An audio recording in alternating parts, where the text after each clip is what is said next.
वर्धेत चालू केलं होतं. 8 दिवस धरणे आंदोलन केलं, सरकार ऐकलं नाही.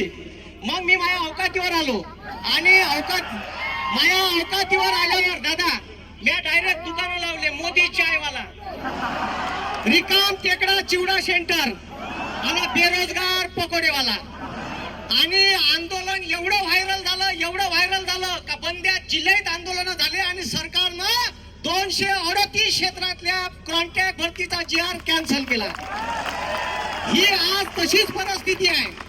आता तुमच्या जागा MPSCतून भरल्या तर या चोट्याले कमिशन भेटत नाही.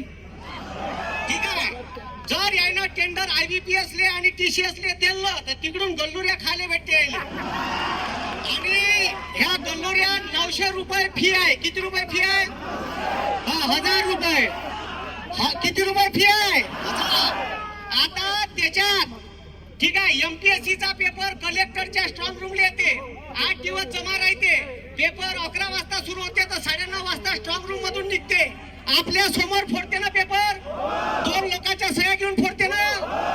आता जर ऑनलाईन पेपर असला आणि एखादा वायर साल्यानं दुसऱ्याच रूम मध्ये टाकला आणि तिकडं 4-5 पोट्टे बसवले तर आपल्याला का फेंडा माहीत पडणार आहे का? आणि हे असे चोर करत आले. एक आता माझ्यापाशी एक बातमी आली का TCS मध्ये असणाऱ्या नोकरीवर असणाऱ्या ठीक आहे माणसाच्या घरी त्याचं पोरग आणि त्याची पोरगी दोघे जण नोकरीवर लागले जास्त मार्क घेऊन. हे लागले कसे हे आमचा प्रश्न आहे. बरोबर आहे का? हा, मग जर अशी पेपर फुटी होत असेल तर हे आम्हाला मान्य नाही. आणि तुम्हाला सांगतो आंदोलन मी वर्धेला आंदोलन केलं. क्लास मध्ये बाकी लोक माझ्या सोबत होते. दादा क्लास लोकांना धमक्या दिल्या, तुमचं काय स्टँड आहे, तुम्ही पोरं घेऊन येणार का? मी त्याला सांगितलं का पोरावर केसेस होणार नाही. बॅनर आहे ना बॅनर, हे बॅनर छापणार वाल्याची मीटिंग घेतली. म्हणे करायसरचे बॅनर छापू नका. काऊन तर नागपूरच्या कॉक्रोचच्या ठीक आहे रॅलीतले बॅनर व्हायरल झाले होते. नितीन स्टाईल वालं ठीक आहे. आणि ते व्हायरल झाल्याच्या नंतर माये म्हटलं मी त्या बॅनर वाल्याला म्हटलं का तू बॅनर छाप. म्हणे मेल ID वर मेल नाही करतायत म्हणे, आमचे मेल पाहिजे. मॅमला म्हणे पेन ड्राईव्ह मध्ये ते मी आणतो छापून. ठीक आहे, मी नागपूरवरून बॅनर आणले छापून. आणि त्याच्यानंतर यायला वाटत असं का इथंच होते. आणि हे पोलीसवाले सगळे आपले बांधव आहे. आणि आंदोलन आक्रमक जरी झालं तर टेन्शन घ्यायचं नाही. ज्याला कायदे कानून माहित आहे त्याला विचारायचं, डब्यात बसायचं, इन्कलाब जिंदाबादचे नारे द्यायचे. ठीक आहे, आणि काहीच नाही करत. पोलीसवाले पोलीस स्टेशन मध्ये नेते, चहा पाजते, 2 तासात सोडून देते. ठीक आहे, त्याच्यामुळे ठीक आहे 90 केसेस आहे. 90 पोलीस केसेस आहे. 90 ठीक आहे. त्याच्यामुळे लोड नाही घ्यायचं. पुन्हा 10 लागले तर साल्याला 100 पार करू, 100 करून टाकू. ठीक आहे. आणि त्याच्यानंतर आता ही परीक्षा ठीक आहे ऑनलाईन केली. ऑनलाईन आम्हाला पाहिजे नाही. पेपर का पाहिजे? त्याच्यानंतर स्टेनोग्राफरच्या जागा त्यानं फ्रीज केल्या. त्या का केल्या पाहिजे? चालू. त्याच्यानंतर ह्या चोट्ट्यानं त्या GR मध्ये काय लिहिलं माहित आहे का? मेनच्या परीक्षा तुम्ही द्याल तर मेनच्या परीक्षेसाठी वेगवेगळ्या फॉर्म भरा लागल ना, वेगवेगळी फी भरा लागल. साल्या का कमिशन घ्यायचा धंदा आहे का MPSC म्हणजे? गोर गरीब पोरं इथं आहे, शेतकऱ्याचे कष्टकऱ्याचे पोरं आहे. इथं साला आम्ही एक वेळ टिफिन खातो, अर्धा मेसचा डबा बोलावतो. काऊन तर पैसे कमी पडले पाहिजे. आणि तुम्ही ठीक आहे जर एक पोरगा 4 मेन्सले क्वालिफाय झाला 4 पोस्ट साठी तर त्याला किती रुपये भरा लागेल माहित आहे? 4000. किती हजार? झाडाला लागते का साले म्हणा पैसे? ठीक आहे, आम्हाला अजिबात हे मान्य नाही. ठीक आहे, मेनचा केरळ पब्लिक सर्व्हिस कमिशन मध्ये केरळ पब्लिक सर्व्हिस कमिशन वर्षातून एकच वेळा 1000 रुपये घेते.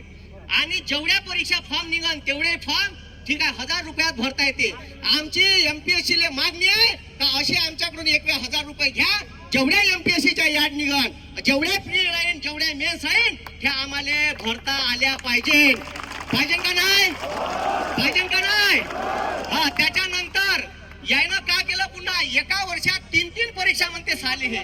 ठीक आहे, आता पोट्टे बसते 6 ते 7 लाख. किती लाख? एका पोट्ट्याची फी किती? 1000. म्हणजे हे एका वर्षात 3000 करोड रुपये छापणार आहे दादा.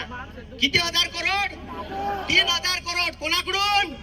आपल्याकडून. म्हणजे आम्हाला साल्यानं कॉक्रोच बनलं. अबे कॉक्रोचला 100 वेळा कापान तरी जिवंत कोचिड, इथं नरेंद्र बसलाय, धर्मेंद्र बसलाय, इथं या महाराष्ट्रातलं शेतकऱ्याचं, बेरोजगार युवकाचं, कष्टकऱ्याचं, कामगाराचं रक्त शोषण करायला देवेंद्र बसलाय. आणि देवेंद्र भाऊ हे समजून घ्या तुम्ही, ठीक आहे. आम्ही तुम्हाला सांगतो का आम्हाला याच्यानंतर एमपीएससीच्या वर्ग 3 आणि वर्ग 4च्या परीक्षा तुम्ही एमपीएससी ला डायव्हर्ट केल्या ना, पण त्याचा पेपर पॅटर्न जाहीर केला नाही, सिलेबस कसा राहील जाहीर केला, तो लगेच जाहीर करा. या मागणी पत्रात ते बी लिहिलं आहे, ठीक आहे. आणि परीक्षा ऑनलाईन बंद झाल्यावर नॉर्मलायझेशन डबलच बंद होते, ठीक आहे. नॉर्मलायझेशन पाहिजे नाही, ठीक आहे. पोलीस भरतीची याड या ऑगस्ट सप्टेंबर पर्यंत निघाली पाहिजे का नाही. त्याच्यानंतर अनेक पोरं आहे वयवाड आहे का नाही, अनेक पोरं आहे वयवाडीवाले का ज्याचं आता बस शेवटच्या टप्प्यावर येऊन टेकलाय का सर आता शेवटलं वर्ष आहे, त्या पोरायले 2-2 वर्षाची वयवाड झाली पाहिजे का. त्याच्यामुळे पोलीस आहे ना याच्यानंतर आंदोलकाले धमक्या दिल्या, लायब्ररीत येऊन म्हणलं तुमच्यावर पोलीस केसेस माहीत आंदोलनात म्हणे का कार्टून गिल्टूनचे बॅनर पोरांच्या हातात दिसले तर फोटोग्राफी करून त्याच्यावर केस दाखल करी. मी म्हणलं पहिले मायावर कर्जा, ठीक आहे, मग पोरायले पाहत बस जा, ठीक आहे. म्हणलं माय शतक तरी पूर्ण करून टाका, ठीक आहे. तर मग ते चूप राहिले. मला मीटिंग मध्ये बोलावलं, मला म्हणते पोलीसवाले का तुम्ही काय करणार आहे आंदोलनात. मी म्हणलं सरकारच्या विरोधात नारे देणार आहे. का करणार आहे म्हणजे, ठीक आहे, आमचा जीव घेणारे तुम्ही आहे, तर मग कोणाच्या विरोधात बोलणार आहे. मग म्हणून एवढं लक्षात ठेवा का भगतसिंगाचं सारखं आयुष्य जगता आलं पाहिजे ना. आपल्यावर अन्याय अत्याचार झाला तर आयुष्य लहान असलं तरी चालते पण महान असलं पाहिजे. भगतसिंग 23 वर्ष जगले हे लक्षात ठेवा. म्हणून एक नारा देतो, तुम्ही माझ्या मागून आवाज द्या, बोला छत्रपती शिवाजी महाराज की, बोला छत्रपती शिवाजी महाराज की, डॉक्टर बाबासाहेब आंबेडकरांचा, डॉक्टर बाबासाहेब आंबेडकरांचा, बोला क्रांती सूर्य बिरसा मुंडांचा, इन्क्लाब. आणि एक बहुजन चळवळीतला पोरगा आहे, ठीक आहे, आणि जबरदस्त आहे गोविंद पोलाड, त्याला सर 2 मिनिट द्या. बरोबर शेवटचे